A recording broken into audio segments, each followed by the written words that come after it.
Voilà, aujourd'hui, ma collègue Danielle et moi, on va vous présenter, des résultats préliminaires. En fait, la présentation s'intitule «Le vécu psychosocial des jeunes Québécois dans le contexte de la pandémie de COVID-19». Donc bien qu'on soit les conférencières, principales, c'est une présentation, dans le fond, qui implique d'autres personnes avec qui, on collabore, quotidiennement. Donc Marie-Claude Simard, Daniel Nadeau, Delphine Collin-Vézina et Georges Tarabulsi qui sont tous chercheurs au CRUGEF. Et nous avons aussi des collaborateurs qui ont été impliqués dans la préparation de cette présentation. Donc, Sarah Séguin-Barry, Julie Tremblay, Denis Lacerte, Gabrielle Ross, Marie Baron et Annie Leblanc. Donc, aujourd'hui, en fait, on va d'abord prendre le temps de se présenter brièvement. Ensuite, on voulait, faire une petite mise en contexte théorique, mais aussi, méthodologique, de l'étude. Donc ça, c'est moi qui vais faire ça et par la suite, ma collègue Danielle va vous, présenter, le profil des répondants à l'étude, des résultats préliminaires. Donc c'est important d'insister sur le fait qu'ils sont préliminaires, donc ils sont tout chauds. On vient de les sortir. On a évidemment certaines réflexions, certains questionnements, et c'est ce qu'on souhaite là, à la fin, discuter, avec vous, échanger, sur ces données-là. D'abord, peut-être juste pour se présenter brièvement, même si ça a été fait, juste préciser que je suis professeure, à l'UQAC, donc à l'Université du Québec à Chicoutimi, et chercheure, au CRUGEF, au JEFAR. Donc, je vais laisser, Danielle, se présenter brièvement à son tour. Donc, moi aussi, je suis professeure à l'unité d'enseignement en travail social. Comme on a dit tantôt, je suis titulaire d'une chaire de recherche événements traumatiques, santé mentale et résilience et je suis aussi co-chercheur principal pour le projet RISC, qui est un centre de recherche sur les conséquences des inondations sur la santé des individus, des habitants des communautés et sur toutes les communautés, donc la gestion des catastrophes. Donc, Daniel et moi, on collabore quand même depuis quelques années au niveau des catastrophes. Donc, c'est un sujet qui nous intéresse là, particulièrement. On n'a pas développé l'intérêt dans la pandémie. C'était déjà un intérêt là, qui était présent et évidemment qu'on poursuit dans le contexte de la pandémie. Il Donc, faudrait ça nous peut-être dire amène. que, excuse-moi, il faudrait peut-être dire que c'est depuis 1996 que je travaille sur les conséquences des catastrophes. Donc, c'est pas nouveau. C'est Non, bon. tout à fait. Depuis le déluge au Saguenay, en fait, que Daniel s'intéresse à ça. Puis moi, plus particulièrement, ce qui m'intéresse, c'est les conséquences sur les jeunes et les familles. On a notamment là, collaboré à la suite du déraillement de train à Lac-Mégantic à une recherche, ben, deux recherches en fait, une qui visait les adultes et une autre qui visait plus spécifiquement les jeunes. Donc, au niveau de la mise en contexte théorique, mais on voulait parler de la pandémie, évidemment, des conséquences que ça a sur les jeunes, mais plus globalement, camper un peu nos questionnements, nos réflexions dans le contexte plus large là, des études qui sont menées à la suite de catastrophes. Donc, dans le fond, la pandémie, elle peut être conceptualisée comme une catastrophe naturelle. Dans le fond, il y a, certaines typologies de catastrophes, qui les divisent en 3. Donc, on parle, par exemple, de catastrophes géologiques lorsqu'il y a des séismes, volcans, glissements de terrain, tsunamis. On va parler de catastrophes climatiques lors de cyclones, d'inondations, de tornades, de sécheresse et on va parler, aussi, de, catastrophes lorsqu'il est question, de pandémie et d'épidémie. Donc là, on parle plus spécifiquement de catastrophes qui sont biologiques. Donc, ça nous amène, dans le fond, à vraiment définir la pandémie comme une catastrophe. Donc, une catastrophe, qu'est-ce que c'est? On va parler de catastrophe lorsqu'un grand nombre de personnes sont affectées par un événement. On parle d'un événement qui est complexe puis qui vient déborder, dans le fond, des cadres d'intervention habituels. Donc, nos façons de faire habituelles ne sont pas suffisantes, dans le fond, pour combler les besoins. Et nous, on conceptualise la catastrophe comme un continuum d'événements stressants. Donc oui, il y a la catastrophe en elle-même qui peut engendrer des blessures, des morts, des deuils, bon, différents événements, mais il y a aussi un cumul d'autres événements stressants qui vont suivre cette catastrophe-là et qui vont avoir un impact sur les gens. Donc on parle par exemple de perte d'emploi, de relocalisation, de diminution de revenus et ce cumul-là, en fait, peut faire en sorte que les gens vont être plus vulnérables à développer des problèmes à la suite d'une catastrophe. Donc, comme on l'a dit, il y a différents types de catastrophes. Catastrophes naturelles, donc quand on parle de la pandémie, on se situe davantage dans ce type-là. Les catastrophes technologiques, on parlait tantôt de la catastrophe ferroviaire de lac mégantic, donc elle se situe davantage dans les catastrophes technologiques. Et d'autres catastrophes qui peuvent être causées par le désespoir ou la malveillance humaine, par exemple les attentats du 11 septembre. Et lorsqu'on parle de catastrophe, mais on s'intéresse beaucoup à la vulnérabilité. Donc, on sait, les études qui ont été menées en contexte de catastrophe nous disent que certaines populations, certains groupes sont plus vulnérables que d'autres à développer des problèmes post-désastre. C'est le cas des jeunes, donc, dont on va vous parler aujourd'hui. Donc, ces jeunes-là présentent plus de risques, en fait, de développer certains symptômes, certaines manifestations à la suite d'une catastrophe. Donc, on sait aussi qu'il y a une hausse prévisible des catastrophes et des pandémies. Donc, on a vu depuis une vingtaine d'années une accélération de la fréquence et de la sévérité des catastrophes. Le risque de pandémie est aussi amplifié, donc elles vont être de plus en plus nombreuses tout en demeurant imprévisibles. Donc, dans le monde, en 2019, là, on répertoriait 396 catastrophes naturelles qui ont touché 95 millions de personnes, près de 12 000 décès, des pertes financières là, qui se chiffrent en milliards.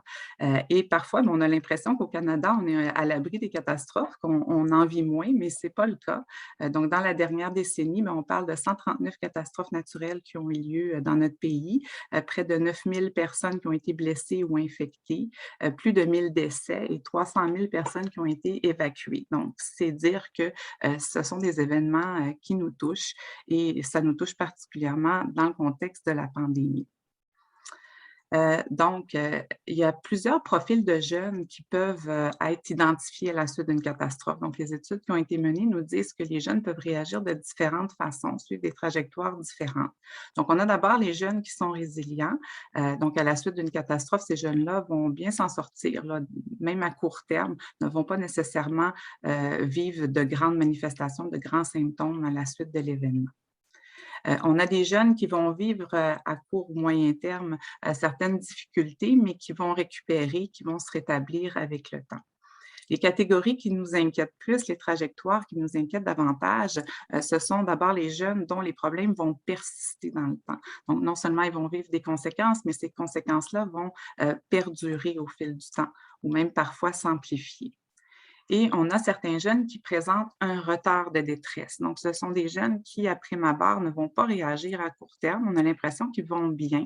Donc, c'est comme si leurs symptômes étaient masqués, mais ça va apparaître un peu plus tard.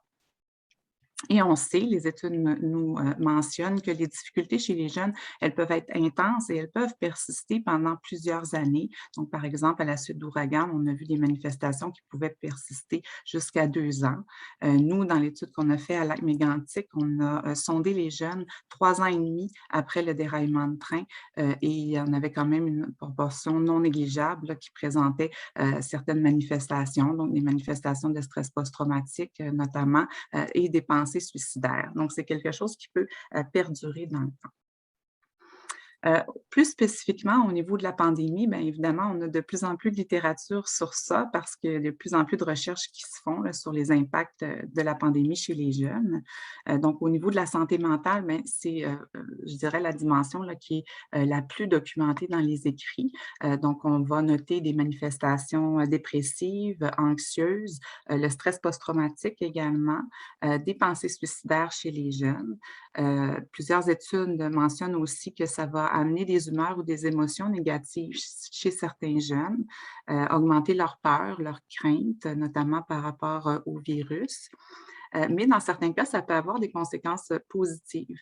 Donc, il y a certains jeunes qui vont noter qui ont vécu un certain développement personnel, que c'est venu questionner leurs valeurs, mais de façon positive. Donc, dans certains cas, même, ça peut amener un niveau de bonheur qui est plus grand pour certains jeunes.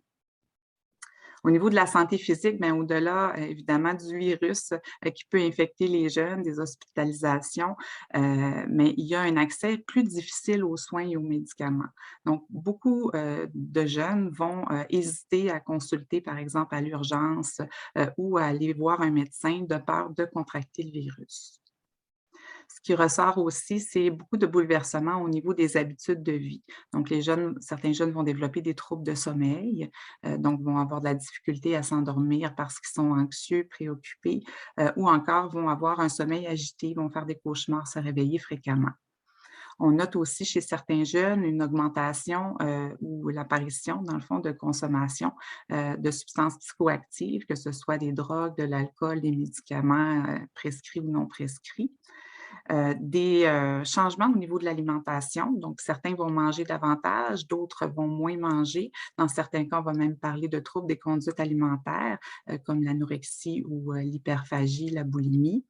Hem Dans d'autres cas, certains cas, certaines études disent que certains vont mieux manger, certains jeunes vont mieux manger parce que leurs parents sont à la maison, vont davantage cuisiner, donc ça peut aussi avoir des impacts positifs. Et au niveau du temps d'écran, bien, c'est évidemment quelque chose qui a été beaucoup, discuté là, notamment dans les médias. Donc on va noter une augmentation du temps d'écran chez les jeunes.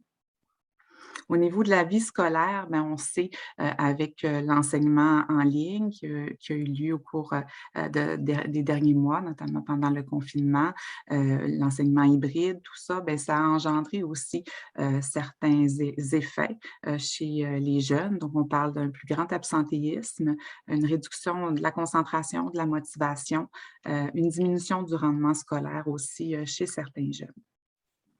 Au niveau de la vie familiale, on note, des conflits, une augmentation des conflits dans certains cas, de l'anxiété de séparation, donc des jeunes qui vont être plus anxieux, qui vont avoir plus de la difficulté dans le fond à s'éloigner, par exemple, de leurs parents. Une diminution de l'intimité dans certains cas, surtout pendant la période, du confinement, où les jeunes, ben, étaient, souvent entourés, du reste de leur famille, avaient moins, leur sphère, ou leur intimité, pour eux. Pour certains jeunes, ça a aussi engendré des charges accrues, c'est-à-dire qu'ils ont dû s'occuper, de leurs, frères et sœurs plus jeunes, par exemple, ou, s'investir davantage dans les tâches domestiques. Mais il y a aussi des effets positifs au niveau de la vie familiale. Donc, il y a des études qui notent qu'au niveau, des liens familiaux, ben, ça va se solidifier. Donc, dans certaines familles, ça va avoir des impacts positifs au niveau de la communication, au niveau, des liens. Et finalement, au niveau de la vie sociale, bien, on note évidemment, de l'isolement, de la solitude, qui peut être vécue par les jeunes, certains problèmes d'ajustement social et une perte de soutien. Donc, le fait de ne pas aller à l'école, par exemple, pendant le confinement, mais ça fait en sorte que certains jeunes étaient, loin, de leurs amis, mais aussi du milieu scolaire, puis de certaines sources de soutien qui peuvent être présentes dans ce milieu-là. Donc, on voit que la pandémie aussi, elle peut être perçue comme une suite d'événements stressants, comme je vous le mentionnais tout à l'heure, là, lorsqu'on parle des catastrophes. Donc, évidemment, il y a la pandémie en elle-même, donc les stress, les craintes, les hospitalisations qui peuvent en résulter, les deuils aussi. Mais il y a aussi des stresseurs secondaires, donc certaines pertes liées aux conditions de vie. Donc, il y a des jeunes, dont les parents vont avoir perdu leur emploi, donc ils peuvent vivre de l'insécurité financière, peuvent avoir des pertes au niveau, de leur mode de vie. Perte aussi au niveau du soutien social dont on a parlé tout à l'heure. Donc c'est des stresseurs secondaires, dans le fond, qui peuvent venir jouer sur le bien-être et la santé des jeunes. Il y a d'autres événements de la vie aussi qui arrivent. Donc oui, on vit une pandémie, mais ça n'empêche pas d'autres, événements, d'autres pertes qui peuvent être vécues. Donc d'autres deuils, par exemple, qui ne sont pas nécessairement liés à la COVID-19, des séparations au niveau, de la famille, donc d'autres événements, qui peuvent être vécus par les jeunes et qui, vont faire en sorte que, ces événements négatifs-là s'accumulent dans leur vie. Et ce cumul de stress-là, ça fait en sorte que pour certains jeunes, ça peut être difficile de renouveler leurs ressources. Donc, on peut constater un certain, épuisement, graduellement chez ces jeunes-là, mais d'autres, évidemment, vont être plus résilients. J'étais tombée, sur cette image-là, il y a quelques semaines sur les réseaux sociaux. Je trouvais que ça illustrait bien, le propos là, au niveau, du cumul des stresseurs. Dans le fond, on n'est pas tous égaux face à la pandémie, donc il y a certains jeunes qui ont vécu des traumatismes antérieurs ou des difficultés qui font en sorte que, dans le contexte de la pandémie, bien, ils ont une fragilité, une vulnérabilité plus grande. On ajoute à ça le contexte de la pandémie, des mauvaises nouvelles, les stresseurs secondaires, et le cumul de tous ces événements moment-là, mais ça peut faire en sorte qu'un petit événement qui semble anodin peut prendre des proportions énormes là, dans la vie du jeune. Et on peut avoir l'impression qu'il réagit de façon disproportionnée, alors que c'est le cumul d'événements, en fait, qui entraîne ces réactions-là. Il y a certains facteurs qui sont identifiés dans la littérature comme étant des facteurs de vulnérabilité ou de résilience pour les jeunes, plus spécifiquement dans le contexte de la pandémie. Donc, au niveau personnel, bien, le fait d'avoir vécu antérieurement des difficultés, d'avoir des problèmes, donc on parle de handicap ou de problèmes de santé mentale antérieurs, bien évidemment, ça fragilise le jeune. L'âge aussi, c'est quelque chose qui a été documenté dans les écrits, donc notamment la période de l'adolescence là, qui serait assez névralgique. Au niveau du genre, on sait que les jeunes filles présentent plus de symptômes. Donc, il y a certaines études qui avancent ça, là, notamment au niveau de la dépression, donc de symptômes dépressifs. On sait que certaines minorités aussi, que ce soit des minorités sexuelles ou encore les immigrants qui peuvent vivre plus de difficultés, être plus vulnérables. Et les expériences traumatiques antérieures ben, vont venir jouer un rôle aussi, donc peuvent faire en sorte que certaines personnes vont être plus vulnérables aussi. Au niveau familial et social, mais les réactions des parents vont beaucoup influencer les enfants. Donc, souvent, les parents vont vraiment avoir une influence là, au niveau de la façon dont les jeunes vont percevoir la situation, les mesures sanitaires et leurs réactions, leurs sentiments par rapport à ça. La dynamique familiale, donc si elle est positive, ben, ça peut amener aussi la famille à se souder davantage, mais à l'inverse, si c'était déjà conflictuel, mais ça peut l'être davantage. Le soutien social et familial disponible peut jouer un rôle positif ou l'absence de soutien peut jouer un rôle négatif. Et la présence d'une fratrie, dans certaines études, mais on note que le fait d'avoir des frères et sœurs plus jeunes, ça peut venir fragiliser le jeune parce qu'il a des tâches plus grandes, on s'attend à plus de lui, en fait. Et donc, ça peut avoir notamment là, des impacts au niveau scolaire. Finalement, les facteurs contextuels, ce qu'on note dans les écrits, par exemple, le fait de vivre en milieu rural, ça peut faire en sorte qu'on va avoir accès à un moins grand nombre de ressources pour faire face à la pandémie. Même chose dans des milieux qui vont être plus défavorisés, donc les ressources peuvent être plus limitées. Donc, dans les recherches actuellement, bien qu'on ait un certain bassin de connaissances, mais il y a certaines limites là, qui peuvent être identifiées. Donc, d'abord, les recherches ont surtout été menées auprès d'adultes en lien avec la COVID ou de jeunes qui sont d'âge varié, sans faire de comparaison entre les groupes d'âge. Donc, par exemple, on va prendre tous les jeunes de 18 ans et moins et on va faire des études sur ces jeunes-là sans regarder s'il y a des différences entre les jeunes enfants et les adolescents, par exemple. Au niveau des objectifs de recherche, mais souvent, on s'intéresse plus spécifiquement aux conséquences de la pandémie sur la santé mentale, donc le stress post-traumatique, les manifestations dépressives, anxieuses, les pensées suicidaires. Ce sont souvent là, les thématiques qui sont les plus abordées. Au niveau des devis utilisés, dans le fond, il y a beaucoup de recherches qui sont quantitatives et transversales. Donc, ça ne nous permet pas de voir comment les phénomènes évoluent dans le temps. Donc, par exemple, comment les jeunes s'adaptent ou pas à la pandémie. Donc, les trajectoires, dans le fond, qu'on avait identifiées au niveau des catastrophes naturelles de façon plus globale, mais on n'a pas de recherches qui nous permettent là, vraiment de se projeter là, au niveau de la pandémie. Et bien, nous, on trouvait important de donner une voix aux jeunes parce que souvent, les recherches ne vont pas les interroger directement. C'est-à-dire, par exemple, on va interroger les enseignants ou encore les parents sur le vécu des jeunes sans leur donner une voix, donc leur adresser les questions. Alors qu'on sait qu'il peut y avoir un décalage parfois entre la perception du parent et le vécu du jeune. Donc, on trouvait que c'était important de leur donner cette voix-là. Ce qui nous amène, dans le fond, à la méthodologie de notre étude. En fait, il y a 2 questions à la base là, des données qu'on va vous présenter. La première étant comment le contexte de la pandémie et les mesures sanitaires et sociales qui en découlent affectent la santé et le bien-être des jeunes.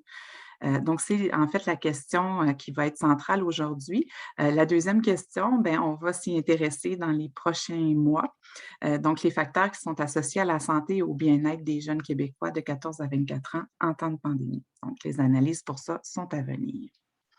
Les données ont été recueillies dans le cadre de la vaste enquête Mavipan, qui est une étude longitudinale. On a utilisé pour la présentation qu'on fait aujourd'hui les données qui ont été recueillies par le biais d'un questionnaire en ligne à la baseline. Donc, vous voyez là, dans le graphique en bas qu'il y a quand même eu plusieurs phases de collecte de données. Donc, ce sont des données qui ont été essentiellement collectées là, entre le mois d'avril et le mois d'août 2020. Sur les 2705 répondants, nous, on s'est intéressé plus spécifiquement aux 217 jeunes âgés de 14 à 24 ans. Et on en a une cinquantaine qui sont âgés de 14 à 17 ans et les autres sont âgés de 18 à 24. Donc, vous avez ici là, le sommaire des outils qui ont été utilisés. Donc, on a utilisé des échelles au niveau du bien-être, de l'insomnie, stress, dépression, anxiété, hostilité, provision sociale, donc pour mesurer le soutien social et familial, une échelle de solitude et les stratégies d'adaptation. Donc, aujourd'hui, on va se centrer plus spécifiquement sur le bien-être, l'insomnie, stress, anxiété, dépression, échelle de provision sociale et solitude. Donc, je vais laisser la parole à Danielle pour qu'elle vous présente les résultats. Parfait, merci beaucoup, Ève. Donc, tu peux changer. Donc, cet acétate-là permet de constater que la majorité des répondants sont âgés de 18 ans ou plus, sont des femmes, dont près d'une personne sur deux viennent de la capitale nationale, la région de la capitale nationale. 20% estiment aussi qu'ils vivent un problème de santé mentale. Est-ce qu'on change? OK. Excusez-moi, la majorité des citoyens canadiens, excusez-moi, revient, sont célibataires et le tiers ont un diplôme soit d'études universitaires ou d'études collégiales. Désolée, là. OK, parfait. 20% estiment avoir un problème de santé mentale, dont la majorité, 83%, ont reçu un diagnostic de la part d'un médecin, soit le médecin de famille ou d'un autre médecin. 14% sont aux prises avec une incapacité ou une déficience. Et la très grande majorité des répondants fréquentent un établissement scolaire, comme on l'a vu tantôt, que ce soit l'université ou un cégep. Ce qui est intéressant de voir, c'est que 7 répondants sur 10 occupaient un emploi avant la pandémie, mais ce nombre est diminué à 1 répondant sur 2 pendant la pandémie. Donc, il n'est pas surprenant de constater que, dans le fond, la moitié des jeunes vivaient de l'inquiétude ou vivaient du stress lors de la collecte des données en ce qui a trait à leur capacité financière, leurs finances personnelles. Donc, il y a eu un impact là-dessus. Si on regarde les résultats préliminaires maintenant en ce qui a trait à la santé puis à l'exposition aussi à la pandémie, très peu de jeunes ont eu le virus de la COVID, ont attrapé le virus de la COVID. Très peu de jeunes aussi ont été en contact avec des personnes susceptibles d'être contaminées ou ayant été contaminées, mais il y a quand même 41% des jeunes qui craignaient consulter leur médecin de famille ou aller à l'urgence de peur de contracter le virus. Au niveau des perceptions maintenant sur la santé globale des répondants, on peut dire que depuis la pandémie, 1 jeune sur 2 considère que leurs sentiments envers la vie sont moins bien qu'avant, sont moins bons qu'avant la pandémie. Donc, ça, c'est quand même un élément intéressant à constater. Au niveau de la perception actuelle de l'état de santé physique ou mental, la majorité considère que leur santé physique est excellente ou très bonne, mais un peu moins de répondants considèrent que leur santé mentale est dans la même situation, soit excellente ou bonne. On diminue à 47% versus 64% pour la santé physique. Donc, la santé mentale serait un peu plus affectée que la santé physique. Depuis le confinement aussi, le tiers des jeunes estiment que leur état de santé physique est moins bon. Et ce pourcentage monte à 47% pour ce qui est de l'état de santé mentale. Donc, on peut dire que près d'un jeune sur 2 considère que leur état de santé mentale est moins bon pendant la pandémie qu'avant la pandémie. Le niveau d'anxiété des jeunes aussi, âgés de 14 à 17 ans, est plus élevé. Mais même si ce n'est pas significatif, on voit que les jeunes âgés de 14 à 17 ans ne sont pas sur la même braquette, dans le fond, que les jeunes âgés de 18 à 24 ans, où, dans le fond, le niveau d'anxiété pour les jeunes de 18 à 24 ans est normal par rapport à léger chez les jeunes de 14 à 17 ans. Au niveau de la dépression, la même tendance se poursuit aussi. Les jeunes de 14 à 17 ans sont un score moyen supérieur, dans le fond, au 18-24, sans que cela soit significatif. Mais en termes de braquettes, dans le fond, en termes de catégorie de répondants, ils ne sont pas la même. Les 18-24, dans le fond, présentent un niveau de dépression qui est léger. Les 14-17, c'est modéré. Au niveau du stress, bien, c'est la même chose aussi. Il n'y a pas de différence significative, mais encore là, les jeunes de 14 à 17 sont un peu plus stressés que les jeunes âgés de 18 à 24 ans, même si, dans le fond, ce niveau de stress-là est léger, comparativement à normal pour les jeunes de 18 à 24 ans. Au niveau de l'échelle du bien-être, il n'y a pas de différence significative entre les jeunes. Le niveau, dans le fond, le score moyen des deux groupes est similaire. Et les répondants obtiennent 21 ou 22 sur un total de 35 points, où, dans le fond, les jeunes qui obtiennent 28 et plus s'identifient aux 15% supérieurs, dans le fond, au niveau du bien-être. On peut donc dire que le niveau de bien-être des jeunes est assez bon à ce niveau-là. Pour ce qui est du niveau du soutien social, on peut probablement dire que celui-ci est plutôt modéré ou un peu faible, car les répondants obtiennent des scores moyens de 14 ou 15 sur une échelle de 30 points, qui signifie, dans le fond, un niveau élevé de soutien social. Donc, au niveau du soutien social, on ne peut pas dire que c'est très élevé comme score obtenu. Et ça se reflète aussi sur le sentiment de solitude.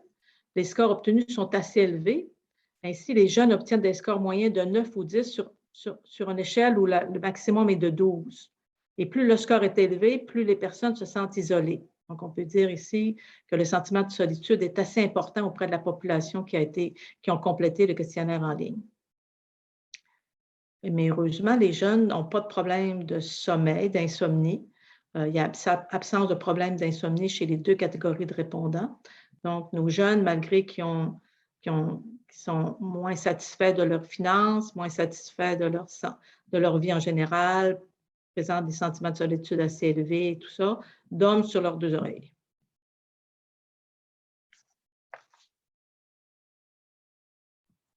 C'est à moi pour la discussion, dans le fond. Comme on vous le mentionnait, bien, ce sont des résultats préliminaires sur lesquels on va se pencher, puis on va faire d'autres analyses.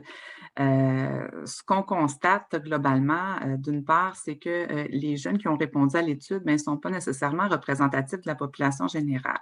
Hein, on a vu que la plupart viennent de la capitale nationale, donc on n'a pas une répartition. Par exemple, on a vu dans la recension que le fait de vivre en milieu rural, bien, ça peut être un facteur de risque, mais ça, on peut moins le regarder étant donné l'échantillon de jeunes que l'on a.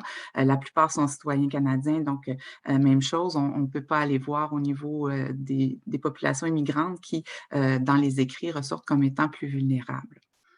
Lors de la collecte de données, donc c'était lors de la première vague, mais les jeunes avaient été peu exposés à la pandémie. Donc, comme Daniel le mentionnait, peu d'entre eux avaient contracté le virus ou avaient des proches qui l'avaient contracté. Mais malgré tout, ils avaient des craintes de consulter les services et les milieux hospitaliers, comme ça a été démontré aussi dans d'autres recherches. On voit que la pandémie, elle semble avoir des impacts sur certaines sphères de vie des répondants. On a vu qu'il y avait des pertes d'emploi depuis le début de la pandémie et que certains jeunes, surtout ceux âgés de 18 à 24 ans, vivaient un certain stress financier. Le sentiment de solitude, qui est aussi important dans les deux groupes de jeunes qui ont été interrogés, donc les 14-17 et les 18-24. On voit qu'il y a quand même une détérioration importante de la perception de l'état de santé physique et mental. Donc, même si c'est des jeunes qui, globalement, jugent avoir un bon état de santé, ils notent malgré tout une détérioration importante à cet égard-là. Une détérioration aussi des sentiments par rapport à la vie de façon générale. On a vu aussi que les jeunes âgés de 14 à 17 ans semblent avoir un état de santé mentale plus précaire, notamment en ce qui concerne l'anxiété, la dépression et le stress. Oups.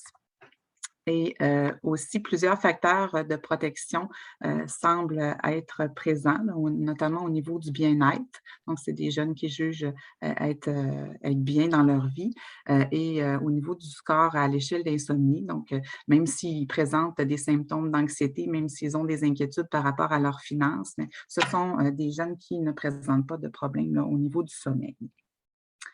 Des pistes à approfondir, mais en fait, nous, dans les prochaines semaines et mois, on veut voir l'évolution de ces jeunes-là. Donc, dans quelle mesure, dans le fond, le profil des jeunes change pour être en mesure de dégager certaines tendances, comme on l'a vu au niveau des recherches qui sont faites là, sur les trajectoires à la suite d'une catastrophe. Bien, on voit que certains jeunes ne présentent pas nécessairement de conséquences à court terme, mais que les conséquences peuvent venir à plus long terme. Donc, nous, ça nous intéresse d'aller creuser cette question-là, donc voir si le cumul de stresseurs, en fait, ça peut venir influencer le bien-être, la santé mentale des jeunes. On souhaiterait aussi augmenter le nombre de jeunes répondants de 14-17 ans parce que, on vous l'a dit tout à l'heure, là, on en avait moins. Donc, sur l'ensemble des jeunes qui ont été interrogés par questionnaire, bien, il y en avait seulement une cinquantaine qui étaient âgés de 14 à 17 ans. On souhaiterait diversifier l'échantillon, donc qu'il y ait, par exemple, une plus grande diversité au niveau urbain, rural, au niveau aussi de la représentativité en lien, par exemple, avec la citoyenneté. Comparer le portrait des jeunes à celui des adultes. Donc, on a les données chez les adultes. On sait, par exemple, on a regardé un peu, on sait que nos jeunes semblent plus affectés que les adultes. Donc, ce sont des données qu'on veut approfondir. Et identifier les facteurs de vulnérabilité et de protection qui semblent associés aux problèmes de santé mentale chez l'ensemble des jeunes, mais aussi plus spécifiquement chez ceux qui sont âgés de 14 à 17 ans, qui semblent vivre davantage de symptômes là, à la fois dépressifs, anxieux et liés au stress. Donc, on serait rendu en fait à la conclusion et aux échanges avec vous. Et on vous a mis nos coordonnées si toutefois vous souhaitez nous rejoindre à la suite de la présentation. Beaucoup pour cette excellente présentation. J'ai une petite question ici à vous poser qui était dans le Q&A. Je vais la lire puis je vais vous laisser répondre. Premièrement, vous disiez que c'était très intéressant. J'apprécie que les facteurs d'influence soient présentés comme pouvant être des facteurs de risque ou de résilience. Parfois, les intervenants présument de l'impact de certains facteurs, mais c'est la personne elle-même qui est la mieux placée pour en juger. En fait, est-ce que c'est juste de dire qu'un facteur de risque pour une personne peut être un facteur de protection pour une autre selon leur propre interprétation? Qu'en pensez-vous, mesdames? Tu y aller, Danielle? Oui, ça dépend de ce qu'on entend par facteur de risque, facteur de protection. C'est sûr que, dans le fond, il y a certains facteurs de risque là, qui sont communs, qui ne sont pas communs, mais qui sont des facteurs de risque. Par exemple, chez les jeunes, si dans le fond, il y a des conflits familiaux, etc., si la famille ne veut pas, dans le fond, parler de la réalité que les jeunes vivent, etc., puis qui évite de parler, dans le fond, de la pandémie, où nous, on s'est rendu compte à Lac-Mégantic, par exemple, que les familles ne voulaient pas parler de ce sujet-là avec les jeunes, puis qu'il y avait besoin d'en parler. Ils nous disaient qu'il y avait besoin d'en parler. Ce qu'on peut, par exemple, constater, par exemple, c'est qu'il y a toujours, dans toute catastrophe, il y a quand même des retombées positives. Là. Je pense qu'il ne faut pas oublier ça en termes de croissance post-traumatique et tout ça. Là. Je ne réponds pas nécessairement à votre question, là, mais j'aurais aimé ça que vous précisiez qu'est-ce que vous entendez, facteur de risque, facteur de protection pour vous, là, dans le fond. Là. Bien, ce que je peux comprendre, la question qui est posée, c'est plus de savoir l'importance d'aller valider auprès des jeunes, pour eux, qu'est-ce qui était un facteur de risque ou de protection, parce que si on regarde juste les résultats, on pourrait les catégoriser sans avoir validé avec le jeune. Non, mais c'est sûr que nous, dans le fond, on veut vraiment aller chercher le point de vue des jeunes, là, puis on est allé chercher à Lac-Mégantic. Et puis je pense que les jeunes, ils veulent avoir une voix à dire par rapport à ce qu'ils vivent comme conséquence, parce que souvent, c'est la perception, comme a dit Ève tantôt, c'est la perception des parents, des enseignants qu'on va chercher, puis très peu la voix des jeunes. Oui. Fait que là, par rapport à MAP-20, ils ont quand même répondu à des questions similaires aux adultes par rapport à la détérioration de leur santé physique, psychologique, etc.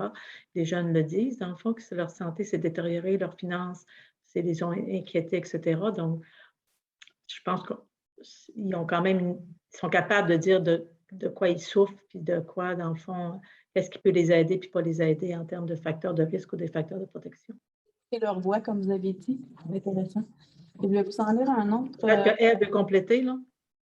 Non, c'est super complet ce que tu as dit, mais je pense aussi, je sentais dans la question qu'il y avait l'idée que le vécu de chaque jeune est distinct. Dans le fond, chaque jeune va vivre la pandémie ou comme toute catastrophe en fonction de son bagage, tu sais, antérieur, en fonction de ce qu'il est, de son tempérament. Donc, pour certains jeunes, être confinés à la maison, ben, c'est moins dramatique parce qu'ils ont peut-être moins besoin, moins soif d'amis que d'autres. Donc, c'est des facteurs qui peuvent être modulés aussi en fonction de la personnalité du jeune puis de ses expériences antérieures. On s'est rendu compte, par exemple, que dans une autre étude, dans le fond, dont Ève est la chercheure principale, tous les jeunes qui n'avaient pas de difficulté à l'école, ça a bien été l'enseignement en ligne, mais ceux qui avaient déjà des difficultés avant l'école, ben, l'enseignement en ligne, ça a plus nuit que faciliter, dans le fond, leur apprentissage et tout ça, puis ça a accumulé les retards chez ces élèves-là. En effet. Merci beaucoup pour cette réponse. J'ai une autre question ici. Est-ce que la compréhension des questions posées peut avoir un effet sur les résultats entre les 14-17 ans et les 18-24 ans? En fait, les échelles qui ont été utilisées, c'est des échelles qui ont été validées là, auprès de jeunes de ces groupes d'âge-là. Et on parle de jeunes qui ont 14 ans et plus. Donc, je ne penserais pas. Là, je pense que c'est des questions qui étaient adaptées là, à leur niveau de compréhension. Au niveau des tests, là, c'est ça, c'était tous des tests validés en français déjà sur des populations de 14 ans et plus. Donc, c'est sûr qu'il y a certains jeunes qui peuvent avoir la difficulté, dans le fond, en littératie, qui ont peut-être répondu, mais ça n'est pas dans le fond, là, on ne peut pas avoir plus d'informations là-dessus. Là. Et quand on regarde le niveau de scolarité, quand même élevé dans notre échantillon. Merci. C'est vrai, Ève, c'est diplôme d'études collégiales, diplôme d'études universitaires obtenu, donc… Une fois que vous avez eu des réponses juste sur la situation, est-ce qu'il y a des pistes de solutions concrètes pour intervenir et les aider, les jeunes? Bien, je l'aime cette question-là. Bien, je pense que leur donner la parole sur des pistes de solutions, ça, c'est quelque chose d'intéressant. C'est ce qu'on a fait à Lac-Mégantic. Donc là, ici, on vous présente des résultats qui sont plus quantitatifs, mais je pense qu'une piste à poursuivre, mais ça pourrait être de leur poser la question de qu'est-ce qui les aiderait. À Lac-Mégantic, notamment, à la suite de notre recherche, il y a une travailleuse sociale qui a été engagée, une travailleuse de proximité pour intervenir dans les écoles. Les jeunes ont créé un comité citoyen aussi, dont ont découlé plusieurs actions. Donc, je pense que de leur adresser cette question-là, ce serait pertinent là, dans le cadre d'une étude qualitative. Si ça vous intéresse, par exemple, j'ai fait une recension des écrits sur les interventions qui peuvent être mises en place dans les écoles à la suite d'une catastrophe. Donc, et là, ils proposent différents programmes, différents types d'interventions qui peuvent être mis en place. Je pourrais peut-être, si on m'envoie l'adresse électronique, je pourrais envoyer ce rapport-là, puis vous pourriez le mettre sur votre site. Là. Ça pourrait être intéressant aussi pour ceux du milieu scolaire. Mais c'est sûr que, par exemple, je pense que les jeunes nous ont dit, à Lac-Mégantic, entre autres, là, que les intervenants, souvent, vont travailler, dans le fond, ils vont travailler avec les parents pour que les parents aident les jeunes, mais des fois, les parents, ils ne vont pas aider leurs jeunes. Dans le fond, ils ne passent pas à l'étape supérieure. Fait que les jeunes nous ont dit à Lac-Mégantic, on ne s'est pas senti écouté pendant la catastrophe et dans les jours qui ont suivi. On ne s'est pas senti que les intervenants étaient nécessairement préoccupés par notre état de santé à nous.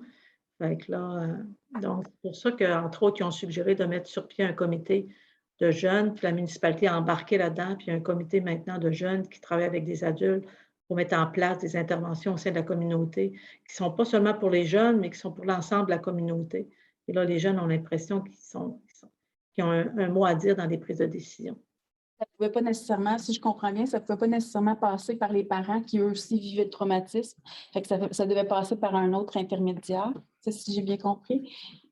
C'est qu'en fait, les interventions qui ont été déployées à la suite de Lac-Mégantic, les jeunes, ce qu'ils nous disaient, c'est les intervenants sont allés voir nos parents, mais ne sont pas venus nous voir directement. On n'a pas eu d'aide directe. Et puis, dans certains cas, bien, oui, ça a outillé les parents, puis les parents ont pu aider leurs jeunes, mais dans d'autres cas, ça n'a pas été Et ça, c'est que aussi positif. les intervenants travaillent avec les adultes pour aider les jeunes, mais les jeunes, ils ont dit, pourquoi vous ne nous aidez pas directement nous, dans le fond? Directement aider eux autres aussi. Puis justement, comme vous avez dit depuis le début, avoir le voix, très intéressant. Ouais. Une autre question pour vous. Dans l'échantillon, quel était le pourcentage de problématiques en santé mentale diagnostiquées? Est-ce que c'était 80 Non, non, diagnostiqué, non, je me Non, rappelle plus. donc, il y en a 20 qui ont dit qu'il y avait un problème de santé mentale. Puis là-dessus, il y en a 85 qui ont dit que leur problème de santé mentale avait été diagnostiqué par un médecin. Donc, ce n'est pas 85 des jeunes qui ont un problème de santé mentale, c'est 85 des jeunes, des 20 qui ont reçu un diagnostic d'un médecin. Les autres estimaient avoir un problème de santé mentale dans les autres 20 sans qu'il y ait eu vraiment un diagnostic. C'est leur propre estimation de la chose. Oui, 20 ouais, ben là, je ne me souviens plus exactement le pourcentage, mais il me semblait que c'était à peu près 20 des jeunes qui avaient un problème, qui ont déclaré avoir un problème de santé mentale. Il y en a une autre question ici. Est-ce que l'on sait si l'adhérence ou non aux mesures sanitaires peut affecter l'état de santé mentale du jeune? Par exemple, dans le cas où la position des parents est opposée à celle préconisée dans le milieu scolaire. C'est intéressant parce que dans la pandémie, moi, j'ai été confrontée à ça. Les parents ne croient pas aux mesures sanitaires, puis l'enfant va au milieu scolaire. Est-ce que ça, vous avez eu des données là-dessus? Non, pas dans cette étude-là, mais j'imagine que ces enfants-là doivent se sentir différents des autres, puis je cherche mon mot, là, mais ostracisés par rapport aux autres enfants, dans le fond. Là, mais il y a quelques études qu'on a répertoriées qui abordaient cette question-là. Il n'y en a pas beaucoup qui ont été faites là-dessus, mais il y a quelques études qui démontraient que oui, ça avait un impact, là, la position des parents, puis ça pouvait entraîner des difficultés chez le jeune. Ça pourrait causer probablement un stress supplémentaire chez certains jeunes. Oui. Je vais vous poser une autre question qu'on vient d'avoir. Un instant, ça ne sera pas long. Les jeunes introvertis semblent avoir plus de facilité dans la pandémie, mais le retour à la normale est plus difficile pour eux. Y a-t-il des données à ce sujet? C'est une excellente question. De mémoire comme ça, là, je ne me rappelle pas nécessairement avoir lu. Hein. Il y a beaucoup de littérature sur le confinement, mais post-confinement, il y a moins de publications là, qui ont été faites. Mais ce serait intéressant, puis c'est quelque chose justement qu'on souhaite suivre, nous, voir l'évolution de ces jeunes-là à travers les différentes vagues de la pandémie.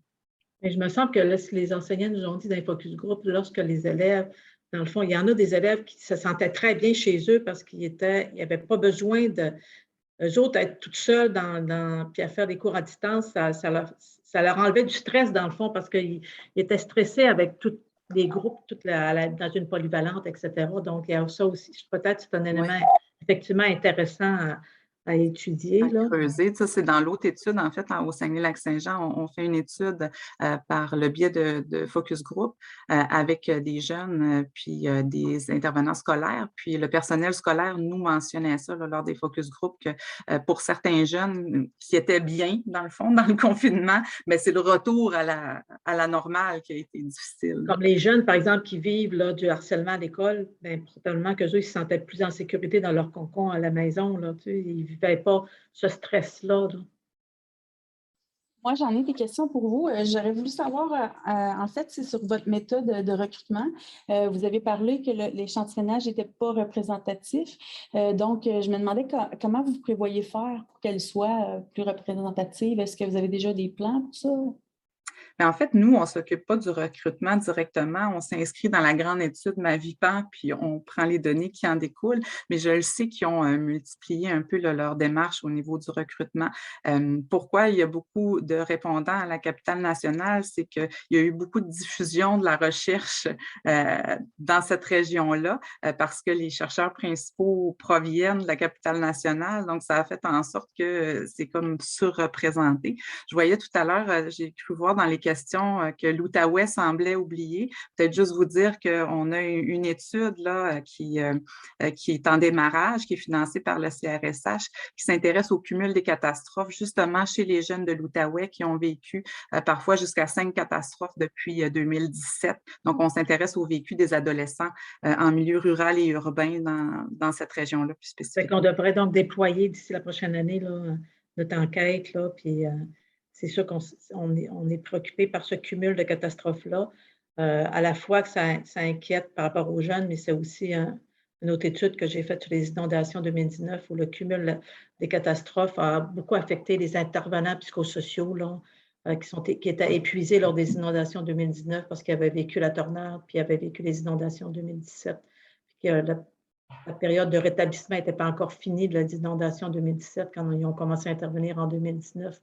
Fait que je pense que nous, comme notre conception, c'est vraiment les catastrophes en tant que cumul de stress. Je pense que notre étude qu'on va faire à Outaouais va peut-être éclairer encore plus, dans le fond, cette théorie-là, dans le fond. Merci. Il y a une autre question. Avez-vous observé les résultats des stratégies d'adaptation pour évaluer s'il utilisait des stratégies moins efficaces? Comme augmenter les... Ça fait partie de ce qu'on doit approfondir. On a les données, mais on ne les a pas encore sorties. On va les analyser en fonction de facteurs contribués ou pas, dans le fond, à la santé mentale ou à la perception de son état de santé mentale physique. Mais on n'avait pas encore, tu sais, ça sort au compte-gouttes, les données. Fait que on va sûrement vous revenir avec ces résultats-là. J'ai une autre question, puis je sais que vous n'avez pas nécessairement les réponses, mais j'aimerais savoir quand même votre perception là-dessus parce que vous avez quand même travaillé le sujet. C'est par rapport aux plus jeunes. Vous avez parlé quand même des 14-25, mais est-ce que vous pensez que les plus jeunes ont le même genre de profil que ce que vous avez présenté avec vos 4 profils de jeunes?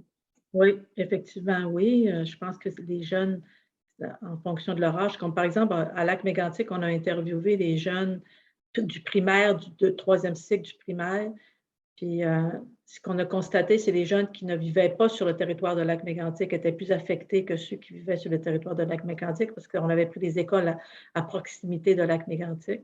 Donc, ces jeunes-là ont probablement été exposés à d'autres stress que les jeunes de Lac-Mégantic, puis ont probablement eu moins de soutien parce qu'ils ne vivaient pas à Lac-Mégantic comme tel. Fait que moi, je pense que des tout petits, les jeunes peuvent être affectés de façon différente. Puis souvent, les parents ne font pas le lien entre les jeunes. Par exemple, on se rend compte que chez les jeunes du primaire, c'est beaucoup des cauchemars, c'est beaucoup des problèmes de sommeil, etc. Puis comme les jeunes, leurs cauchemars, ce qu'ils vont faire, c'est que les recherches démontrent que ces cauchemars-là, ça va être des cauchemars différents. Ils vont voir des grosses araignées, ils vont voir des agresseurs, dans le fond, qui ne sont pas nécessairement en lien direct avec la tragédie, puis les parents ne font pas nécessairement de lien direct entre ce que vivent les jeunes en termes de problèmes de sommeil et tout ça.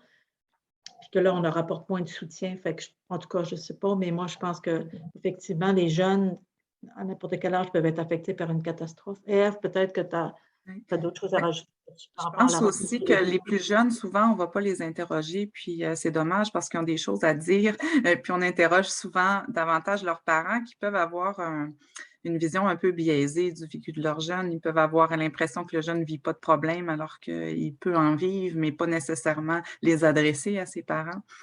Je pense mais je pourrais vous dire qu'à Lac-Mégantic, quand on a donné la parole à ces jeunes-là dans des focus group et tout ça, ils étaient très contents de parler de ça parce que chez eux, ils n'en parlaient plus, parce que dans le fond, ça apportait, dans le fond, des tensions dans la famille, puis les parents aussi, peut-être, veulent protéger leur enfant, puis peut-être que ce n'est pas nécessairement la meilleure stratégie d'intervention à faire avec eux si on ne veut pas en parler, tout ça.